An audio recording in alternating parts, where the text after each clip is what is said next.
Relationships and self-love. This is the part 2 of self-love series.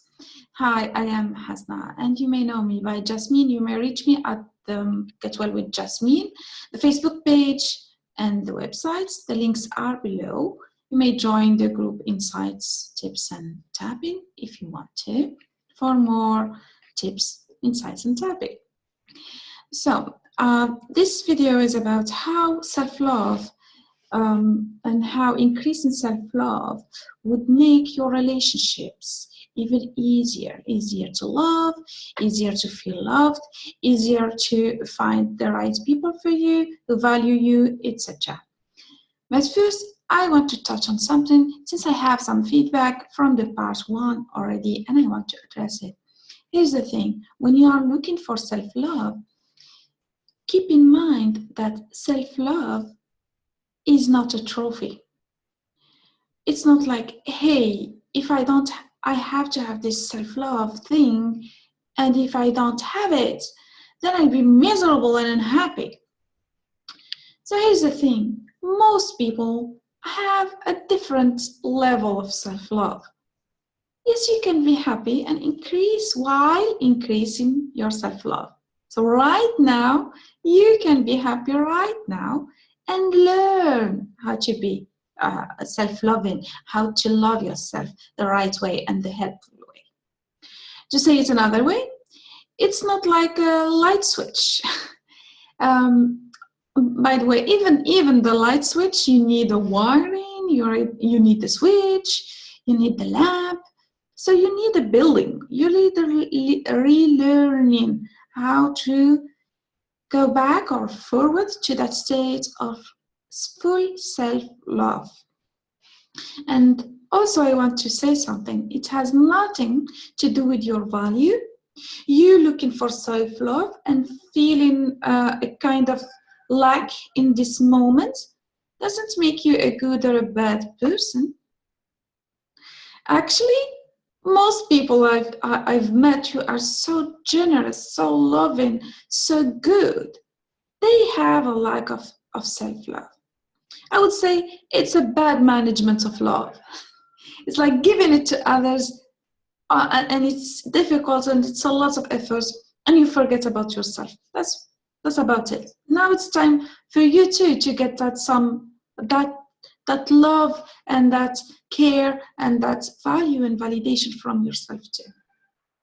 Not just to give it to others and that's it, or expect it from others, because you have it already within, and we're gonna learn how to increase it, how to make it even more helpful, so you can feel like you are always operating from a state of want, not a state of need. And that state of want or state of need is exactly related to how it operates with relationships. How so? Let me tell you. About self-love, first self-love, if there is a lack, a big lack, the mind considers, thinks of it or works with it as a basic need that is missing. And for the mind, if a basic need is missing, it means you're not safe. You're not gonna be living just in safety. This is the perception in the subconscious. Even if you are safe now, but the mind would perceive that self-love is lacking, as a basic need is lacking, and if a basic need is lacking, your mind is gonna tell you about it. It's gonna tell you, go look for the self-love, be self-loving. The thing is, it doesn't say it in a billboard, and we humans to just see it and say, okay, it is self-love that is lacking. It's not that easy, and it's not that clear to us. So we may be looking for that self-love in food, in addiction, in the relationships, in a certain type of relationships, in a certain way, in compulsive behavior. We're gonna look for that self-love in different ways, and they are all signaling to us that we need to love ourselves more. It can be also through sickness. They are all signs that you need to love yourself more.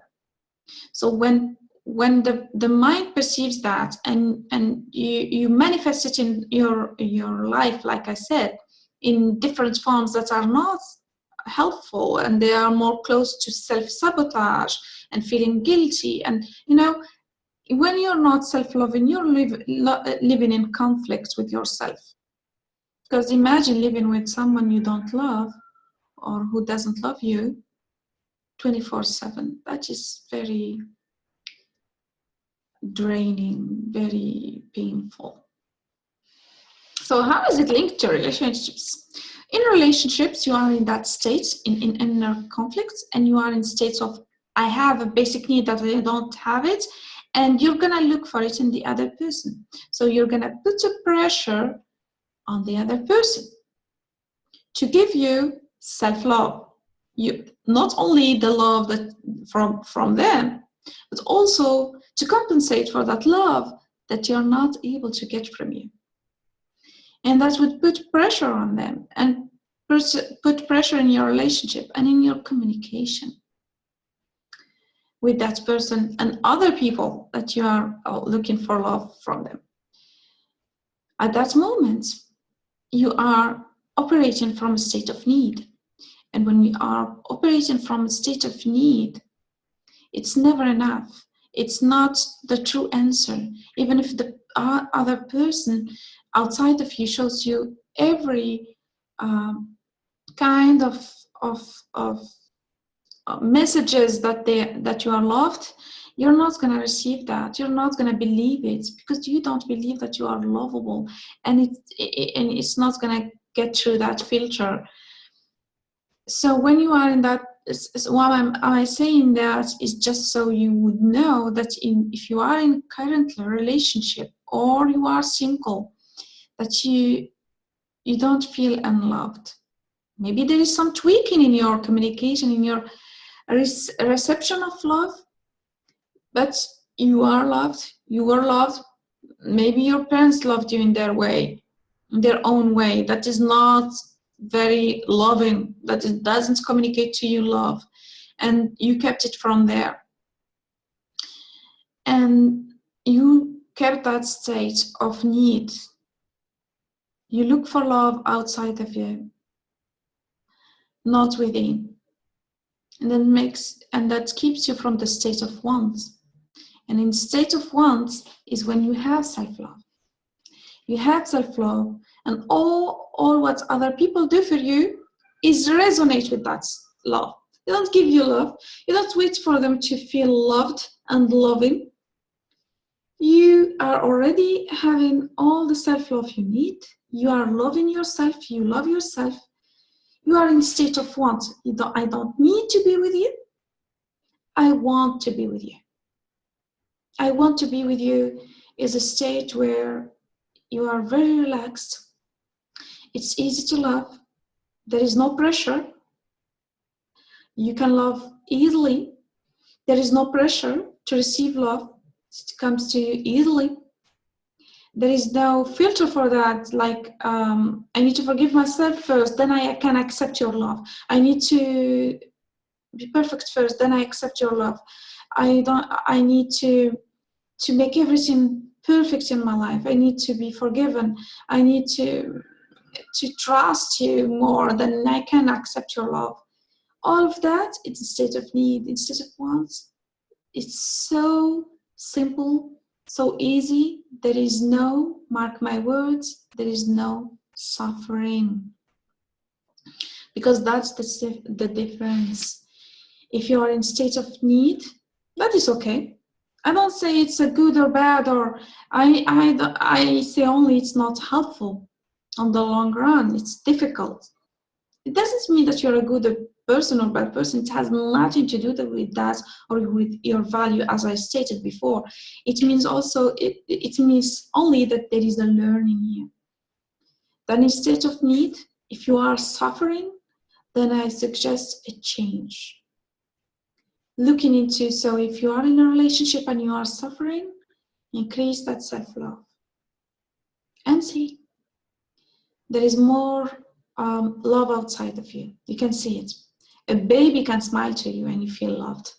No one is around you and you can feel loved because you are already having that love within you. It's so easy. Imagine living with someone who loves you 24/7. So, for the rest of your life. Oh, that is awesome, isn't it? So, what to do now that you know all this? And you're maybe in state of need, probably. And state of want is there. You know it's a possibility. What to do now is to relearn how to love yourself and be easy on you. It's a learning. You don't have to love yourself fully. Now that you are learning how to love yourself by small actions, by watching your thoughts, only loving, self-loving thoughts going and allowed in your mind, as you do so, step by step, you're gonna get to that state of self-loving, self-love state. And as you do so, be easy on you. Be happy. Find every silly reason to be happy and be happy. Train yourself to be happy, because when you look for happiness, that is self-love. When you are easy on you while learning how to love yourself, that is self-love. So I would suggest to do that. Then look into your suffering. When you are in state of need, and you don't know that, we don't know that we are in state of need. Only if you've done some work on yourself and you have a certain level of awareness, which I congratulate you if you are there already. Good job. Then you know that you are in state of need. And when you know that you are in state of need, be easy on you. It's like you'll be writing with your left hand or right hand, and you are now learning how to write with the other hand. It's not easy. But it gets easier and easier. Then you can write with which hand you want. Same. It's a learning. That's it. Now, while you are in state of need and you are suffering the most, and probably alone and feel alone or maybe stuck, I want you to know this and write it somewhere or keep it in your mind, that when you are suffering, it's very painful, that feeling of needing love or not loving yourself or feeling guilty or feeling unworthy or feeling all those feelings and opinions you have about yourself that you know are not true. I know they are not true, but they feel true. At those moments of suffering, there is a portal. There is a portal. And in that portal leads to you. Leads you to meet you.